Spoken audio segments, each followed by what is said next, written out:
Namaskar. My name is Saurabh Nanda and this is my YouTube channel. Thank you so much for visiting and watching this video. Today on Such Conversations Matter, I'm going to invite a guest who's a dear friend. We are both products of NIT Jalandhar class of 2009 Computer Science Engineering. He's somebody I really admire because he has the energy and the capacity to truly achieve what he believes in. His passion is about doing good for the society. And in the past few years, he's actually achieved that by creating mobile and web applications for various governments in India. Through his applications, the governments can actually improve their governance and create better systems for their citizens. So please help me invite Mr. Ashish Rana. Welcome, Ashish. How are you? I am good. How are you? I'm good too. So Ashish, how has the lockdown been treating you? क्या करते हो आप lockdown में? How do you spend your time? Like मेरा तो normal lifestyle ही है, so it's more like my lifestyle is a name. Okay.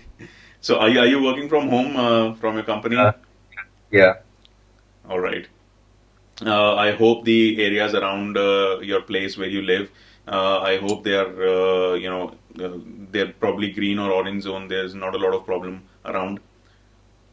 So Gurgaon is orange zone, but recently there have been like a post announcement. There has been a surge in number of cases. Uh, so, just right on the border, there's a place named Kapasera. So recently there were around 40 positive cases in a same building. So the authorities are treating it as it's a red zone, even if it's around announced as an orange zone. Mm. Okay, so let's start the interview. All right. What is Kabila? How did you start Kabila, and what has your journey been like?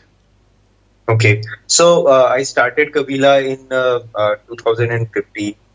Uh, the problem that we are trying to solve is the social networks or the traditional mediums do not solve the information flows that would help or suitable for citizens to government conversation or citizens to government information flow, because traditional mediums are unidirectional, like, and they have limited bandwidth, limited page size in case you consider newspapers. So, and they are targeted for mass audience, not for a specific individual. On the other hand, social networks like Facebook, Twitter, etc., they are designed to do something else, and still they are not able to target a specific use case of providing information from a government organization for a citizen to a citizen who's living within a certain region. At the same time, they are like they have a larger audience, and at the same time, the user's attention is taken as an asset, and the competition for information for information sharing or is huge. Like the corporates as well as your friend circle, as well as even the government also, they are all fighting for the same limited time, same limited attention span. So that's why it's not feasible or not suitable for a medium of communication. So you're saying that Kabila is a platform which is between Facebook, Twitter, and social media platforms, and the traditional media which the government uses, like television or newspaper. Yeah, so because social media is not designed for government to citizen conversations or social in citizen to citizen conversation, nor for the government to citizen conversation. Like Facebook is designed for your own. You are the center of your network, and you converse with the people who are who are your friends, or like real world connections, and at the same time your interest. Okay, so let me try and understand this more. So let's say I am a citizen of a particular municipality. Let's say I'm a citizen of Jalandhar, Punjab. So if I want to know that the government of Jalandhar, Punjab is doing something, so I have to go to the municipality office to look at the notice board of anything which is happening. So Kabila is trying to do that, become the notice board. Yes. So what you mentioned a very important point here. Like governments are married to a location. Like if you are in Jalandhar, there is government, there is municipality government, there is state government, and there is the central government. And if you go to some other region, the authority structure, the government structure, it entirely changes. So what Kabila does, it lets you follow a location and get information feed from the government organization as well as social organizations that are working in that specific region. So that creates a very unique feed based on location uh, that suits to your specific case. Wow. I think that's definitely needed because there is clearly not a very easy platform where you can communicate with the government or the government can communicate with you. Yes, So, um, you started in 2015, and where did the name Kabila come from, and what happened afterwards? Kabila as so we were looking for a smaller name, like uh, 5 words name because it's back then we were primarily working towards web presence and domain name was a primary case, like primary variable in this case. Like it has to be easy and at the same time quite like not too serious. So Kabila as a word, we found it quite easy to remember, quick at grabbing attention, and at the same time it suits our purpose. Like it means a small community, tightly knit community, and that's what we are trying to build, like a small community. Because originally the Kabila is in itself a self-governing system in which the authorities are directly responsible to the people who are within that community. The communication is comparatively greater. So I think with the advancement in the as in terms of civilization, that essence is lost, and that's what we are trying to revive. So, Kabila essentially comes from the Hindi word Kabila, Yes, right? yes, yes. Or Kabildari, as we say in Yeah, yeah. Punjabi. Yes, Okay. So it's Kabila means a tribe or a community, right? yes, yes. It means tribe or community. That's very interesting. So then after 2015, where did you go and what happened? And So in 2015, we presented it as a white paper also, and also got selected into Innovate for Digital India Challenge. And there we were incubated by IIM Ahemdabad, and I presented a white paper regarding the same concept, geolocation-based public information system at Harvard University. Uh, we developed a mobile application as well as a system for a dashboard system where like users like uh, government officials, academicians, or researchers can access the data. So there are two phases of the system. One is for the officials, researchers, and academicians, and another one is for the citizens. For citizens, there is a mobile applications, and for the other users, it's a dashboard. Uh, we developed the systems, and back then, like internet penetration in India was not that much, uh, and we hit some roadblocks back then, like availability of data, digital form, availability of data first, and availability of data in digital formats at the same time. So at that time, while we were trying to make a profit organization out of it, we realized that its social value is too high, and at the same time, uh, providing or having it as a for-profit organization may not exactly work. So we decided at that time to give it a pause for a while and pick it up later on when the environment suits it better. So yeah, so right now recently we picked it up again and working towards it. so that's very Uh, noble of you. I mean, leaving such a brilliant idea, there is a big pain point that you're trying to solve, but you're leaving it for social impact and not using it for profit. That's yeah, amazing. I Yeah. mean the decision point the decision that we had to make at that point was whether go for profit and pivot the business as per the market requirements, or stick to our core problem that we are trying to solve, which is essential, and at the same time, no one else is doing it.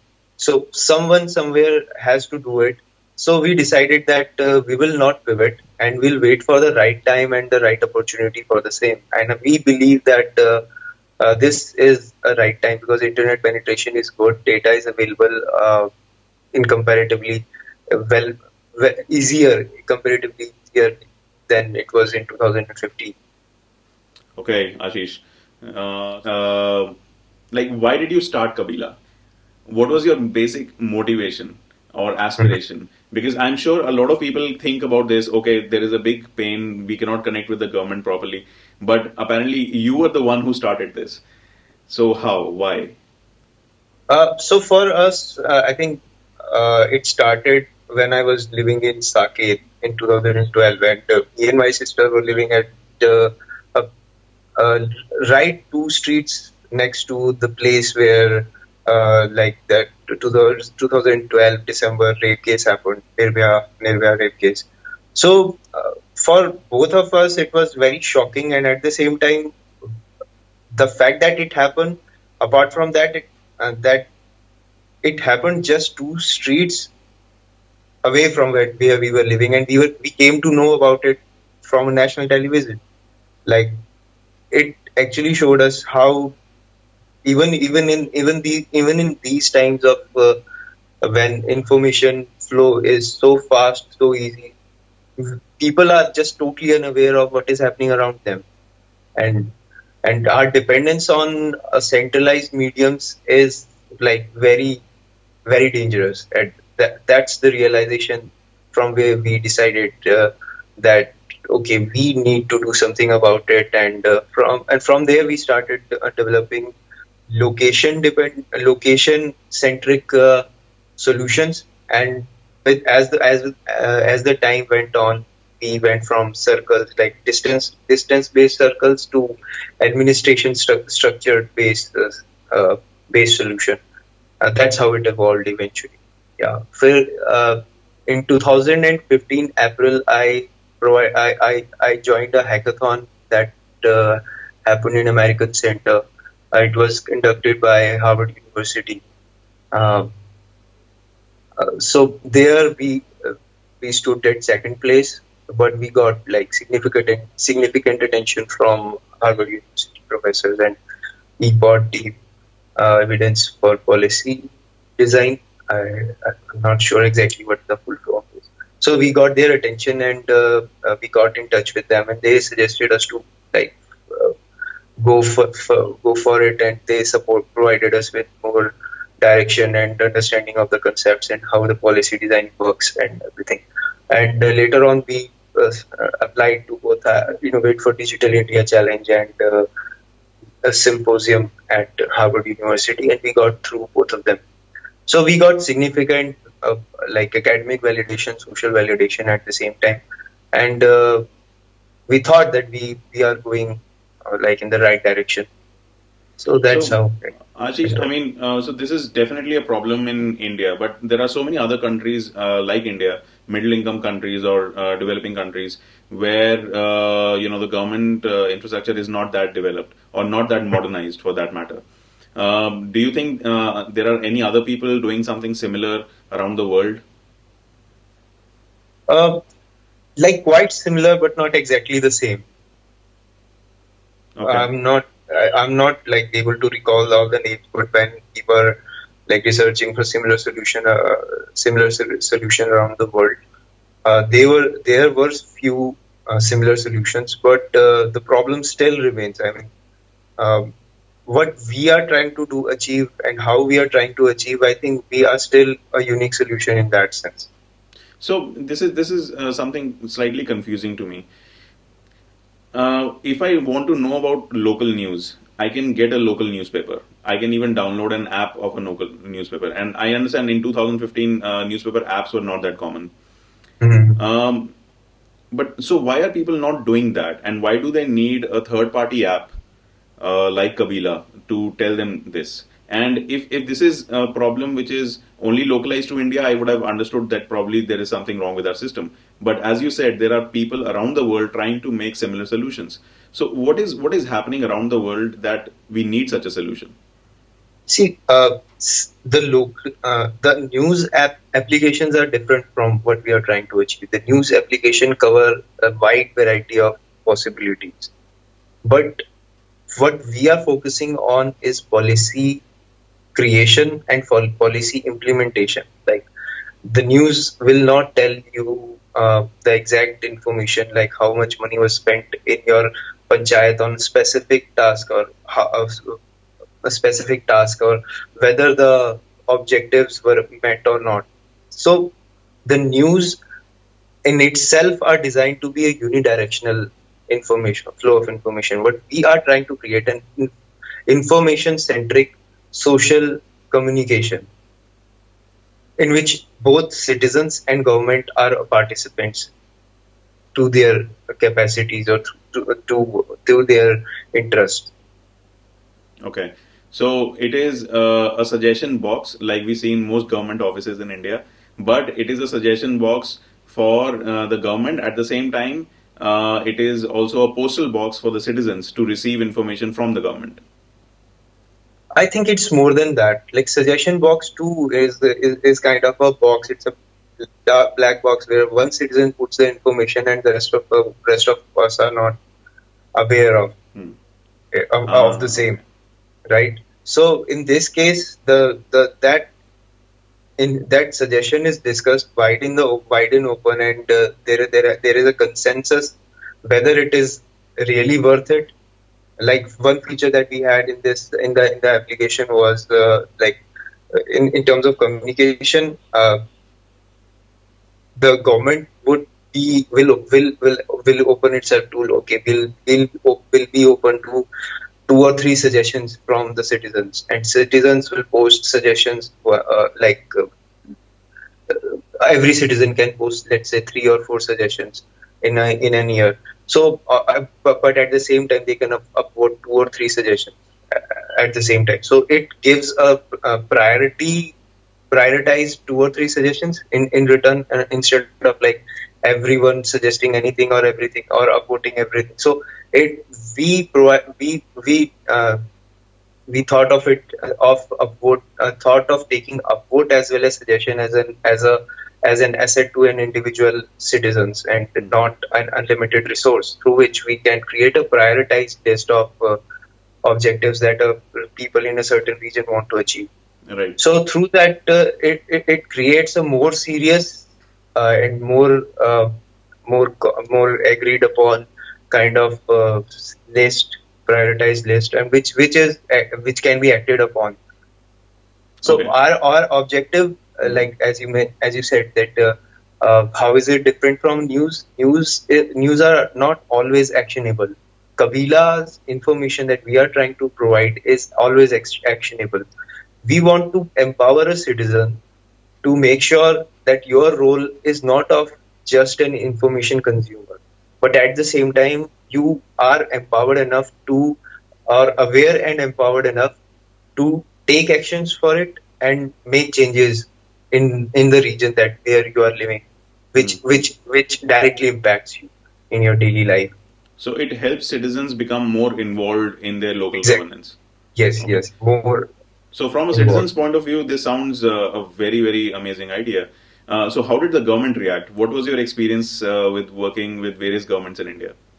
It was mixed bag. I mean, while we were presenting ideas to different organizations, they had mixed reactions. Some were like very excited about it, and at the same time, some were very like not very not they were seeing it as some sort of like challenge, like if people are too aware of it, because like let's admit it, like governance, like any organization, has mixed bag of people, and there are vested interests, and information in itself is a power, and if citizens have all the information that they can have, then it changes the power dynamics overall. So they Like, feel that they will become redundant if all the citizens have all the information. not redundant, but the like for example, in our elections are generally run upon by a manifesto that the political parties provide us, and based on their analysis of the analysis. So, what if people themselves ask governments and ask governments with the list of things to do, and the, the the discussions changes from to do to how to.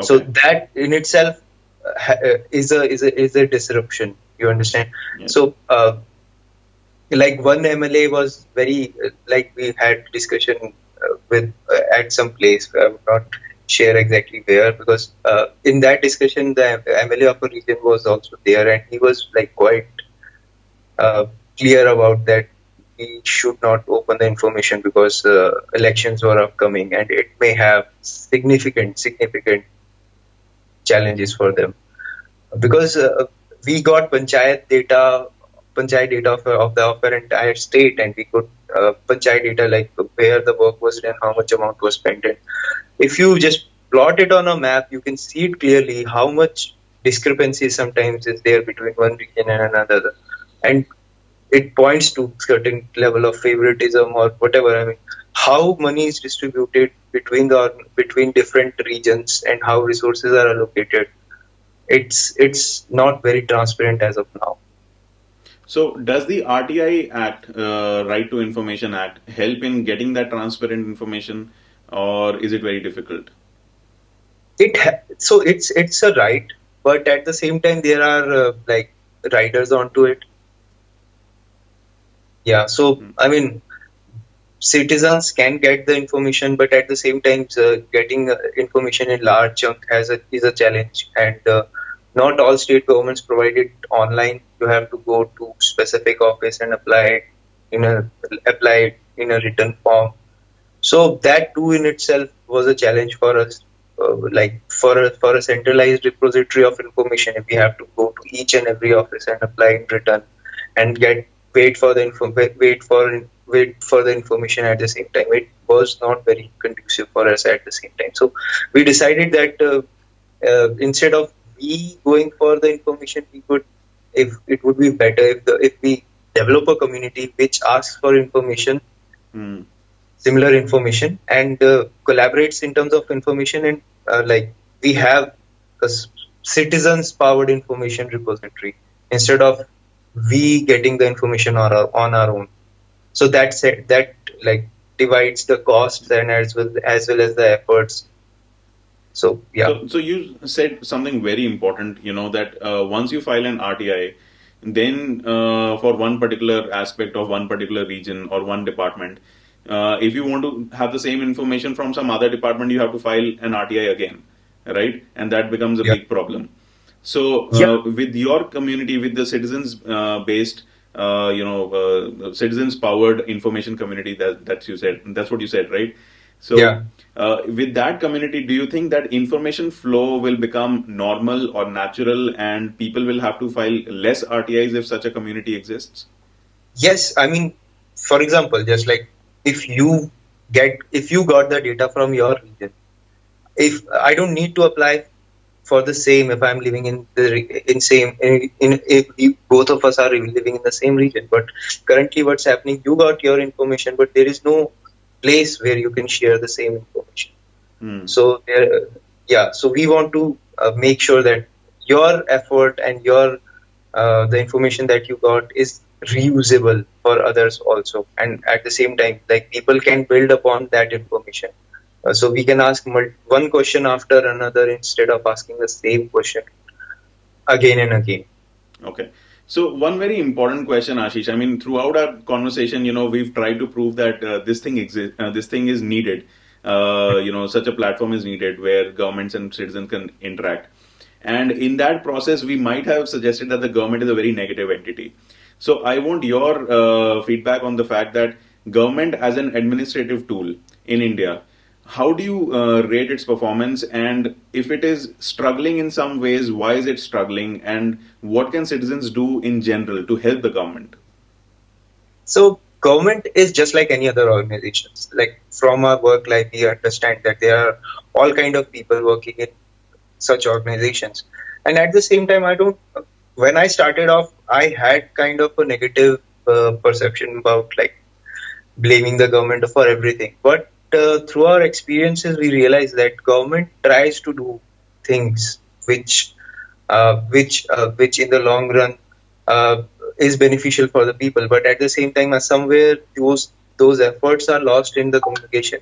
And at the same time, on top of that, the initiatives of government are very people dependent. Like who are sitting on those seats. Like if a DC of a district takes an initiative, proceeds forward with it, there is a chance that whenever that particular official leaves the state, leaves the district, the next person may or may not proceed ahead with that. So so the standardization of the process at the administrative level is quite a like have like effort heavy thing, like in terms of law, in terms of implementation as well. So in that process, I think lots of creative initiatives by officials are lost. And I think there is a place for citizens and the civil society to take to accept those initiatives and like follow up on the same and keep the best efforts and best practices moving ahead and moving forward after the officials or after the team that's responsible that came up with it is has moved on to other responsibilities.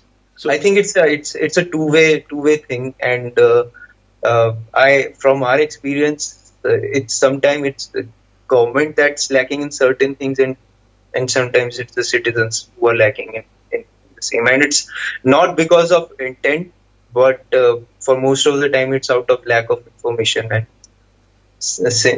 lack of information and awareness. So that we are trying to fill that gap. I think so. Ashish, the next question was, so there is definitely space for private organizations or citizens to come and help the government in implementing their policies, right? How open is the government to taking help from citizens and private organizations like Kabila? See, I think in the administrative structure, there is an openness towards such initiatives, but at the same time, that's very variable. Like it depends upon who is the sitting on the responsible chair.